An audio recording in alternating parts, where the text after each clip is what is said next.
IFM News. IFM News. IFM News. Lokal. Magot-gotigot dagiti Mannalon dito probinsya nga Agmula pa iti Virginia Tobacco gapot tadakdakkel iti mapastrekan ditoya. Inlawlawag ni Sanggunian Panlalawigan member Jeffrey Sagid iti chairman di Committee on Agriculture Virginia ti mairek-rekomendar nga imula gapo ta 537 pesos iti kada kilo ti share nga maala kumpara iti 99 pesos laeng nga no barley ti maimula. Inayo ni Sagid ti bingaya iti RA 7171 ket isumot laeng ti paggapuan dagiti insentibo ang maipapaay karagiti Mannalon kan isupay ti pagkautan ti pondo nga igatang karagiti farm inputs sa maijaya kadagitoy.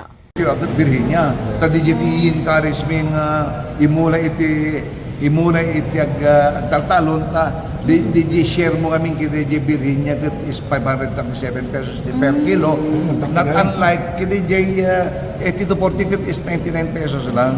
So nga ta kami kasmesa nga nagmaymayor di encourage ko kadagiti Agmula ket Agmula iti Virginia ta DJ pa iti pang kasano ka pang tadak iti incentive na. Patsyon ni Sagid, dadagkala tulong ti RA 7171 karagiti agduduma lokal gobyerno dito'y probinsya. Nupay kastain muna na dinakamat ti Bukala karagito ya panawan kat bimabati presyo ti tabako gapo iti oversupply. Para iti IFM News, Idol Bernadette Toledo, Tatak, IFM. IFM News. IFM News. IFM News. Lokal.